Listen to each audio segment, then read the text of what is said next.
여러분 혹시 삼성전자 없이는 아예 존재하기 힘든 회사 상상해 보셨나요? 오늘 저희가 살펴볼 회사가 어쩌면 바로 그런 곳일 수 있습니다. 미래반도체인데요. 1996년에 설립됐고 2023년에 코스닥에 상장한 회사입니다. 국내 최대 반도체 유통사 중 하나인데 특히 요즘 AI 반도체 얘기 많이 나오잖아요. 그 바람을 타고 주목받고 있어요. 과연 어떤 회사인지 또 어떤 기회와 위험 요인이 있을지 오늘 한번 깊이 파고 들어가 보겠습니다. 네, 이게 시작부터 좀 흥미로운 게요. 미래반도체가 삼성전자 반도체를 국내에 유통하는 회사가 딱 3곳 있거든요. 그중 하나라는 겁니다.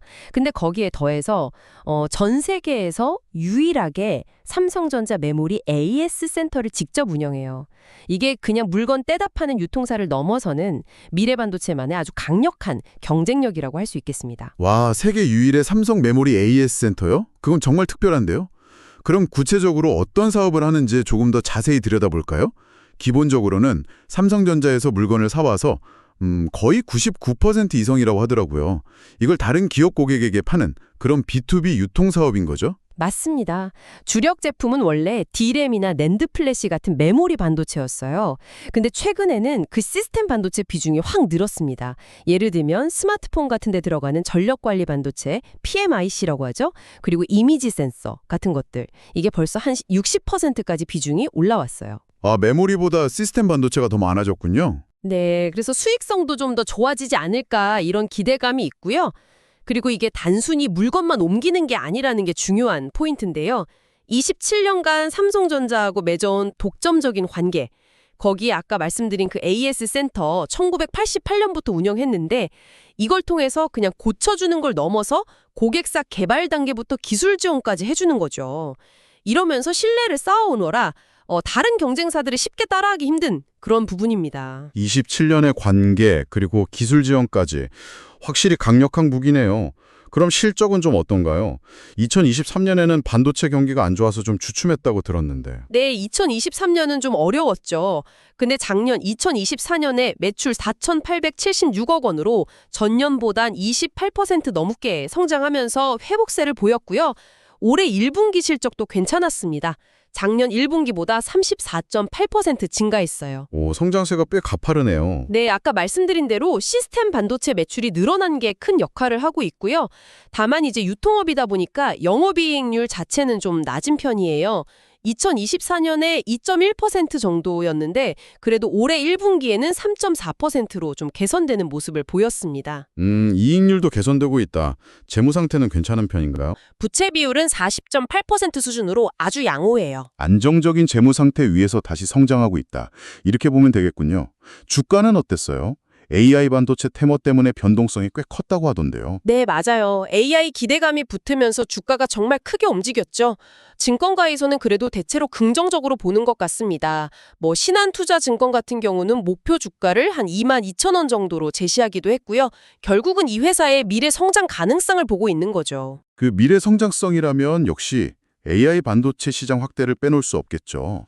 삼성전자도 요즘 HBM, 고대역폭 메모리 사업에 엄청 힘주고 있잖아요. 정확합니다. AI 서버 같은 데 꼭 필요한 HBM 같은 고성능 메모리 수요가 늘어나면 이걸 유통하는 미래반도체에게는 직접적인 수혜가 될 수밖에 없죠. 2025년에는 전체 반도체 시장에서 AI 관련 비중이 한 17% 넘어갈 거다. 이런 전망까지 나올 정도니까요. 와, 17%면 정말 크네요. 네, 그래서 미래반도체도 자체적으로 시스템 반도체 비중을 70%까지 더 늘리겠다. 이런 목표를 가지고 있더라고요. 이 기회를 확실히 잡겠다는 거죠. 그리고 글로벌 반도체 시장 자체도 내년에는 한 16% 정도 성장할 걸로 보고 있고요. 특히 메모리랑 시스템 반도체가 성장을 이끌 걸로 보입니다. 그럼 국내 다른 경쟁사들, 예를 들어 SAMT나 신성반도체 같은 곳들과 비교했을 때 미래반도체만의 확실한 강점은 역시 그 AS 센터랑 시스템 반도체 전문성, 이렇게 봐야 할까요? 네, 그게 핵심입니다. 다른 경쟁사들도 물론 잘하고 있지만 삼성전자 메모리 AS 센터를 독점적으로 운영하면서 기술 지원까지 해주는 곳은 미래반도체가 유일하거든요. 그리고 시스템 반도체 분야에서 오랫동안 쌓아온 경험이나 전문 인력, 이것도 무시 못할 차별점이고요. 네, 들어보면 정말 강점이 뚜렷한 회사 같은데요. 하지만 모든 빛이 있으면 그림자도 있는 법이니까요. 위험 요인도 분명히 있을 텐데 역시 가장 큰 건 그거겠죠. 삼성전자 의존도가 너무 높다는 거. 아까 99%라고 하셨죠? 네, 맞습니다. 그게 사실 이 회사의 가장 큰 기회이면서 동시에 가장 큰 리스크 요인입니다. 뭐랄까 동전의 양면 같은 거죠. 만약에 삼성전자의 사업 전략이 좀 바뀌거나 아니면 유통 정책의 변화가 생긴다? 그러면 미래반도체는 직접적인 타격을 받을 수밖에 없는 구조예요. 그렇죠. 99%면 정말 절대적이네요. 네, 그거 말고도 반도체 시장 자체가 워낙 경기를 많이 타잖아요. 그럼 변동성 리스크도 있고요. 또 요즘 미중 갈등 얘기도 계속 나오는데 중국 매출 비중이 좀 높은 편이라 이것도 신경 쓰이는 부분입니다. 경쟁이 심해지면서 마진 압박 가능성도 있고요. 아, 그리고 그 최대주주 주식 담보대출 얘기도 있던데요. 그건 어떤 위험인가요? 네, 최대 주주가 가지고 있는 지분 중에 꽤 많은 양, 한 24.2% 정도를 담보로 잡고 20억 원을 대출받은 게 있어요.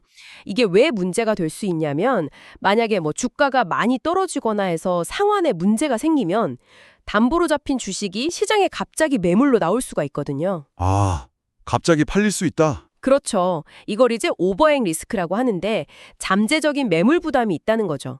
이게 주가에는 좀 하방 압력으로 작용할 수 있어서 투자자들이 주의 깊게 보는 부분입니다. 그래서 해외 시장을 뚫는다든지 사업을 좀 다각화하려는 노력이 이런 위험들을 좀 줄여나가는 데 필요해 보입니다. 정리를 좀 해보면요. 미래반도체는 삼성전자라는 아주 강력한 파트너, 그리고 독보적인 AS 센터 운영이라는 확실한 무기를 가지고 있어요. 이걸로 AI 시대의 성장 기회를 잡으려고 하는 거고요. 하지만 그 삼성전자와의 강력한 연결고리가 때로는 발목을 잡을 수도 있는 그런 양날의 검 같은 상황이군요. 네, 바로 그겁니다. 삼성전자라는 거인의 어깨 위에 올라타 있는 게 가장 큰 자산인데 동시에 그 거인이 움직일 때마다 같이 흔들릴 수밖에 없는 구조인 거죠. 결국 이 관계를 어떻게 잘 관리하면서 또 스스로의 성장 동력을 어떻게 더 만들어내갈 것인가, 이게 미래반도체 앞에 놓인 가장 중요한 숙제이자 질문이 아닐까 싶습니다. 여러분은 어떻게 생각하시나요? 네, 오늘 저희가 준비한 이야기는 여기까지입니다. 미래반도체에 대해 좀 더 깊이 이해하시는 데 도움이 되셨기를 바랍니다. 어떤 경우든 투자는 항상 신중하게 접근해야 한다는 점, 그리고 최종적인 결정과 그에 따른 책임은 결국 여러분 각자에게 있다는 점을 꼭 기억해 주시기 바랍니다. 오늘 저희 분석이 유익하셨다면 구독과 좋아요도 부탁드리고요. 저희는 다음 시간에 더욱 흥미로운 내용으로 다시 찾아뵙겠습니다. 감사합니다.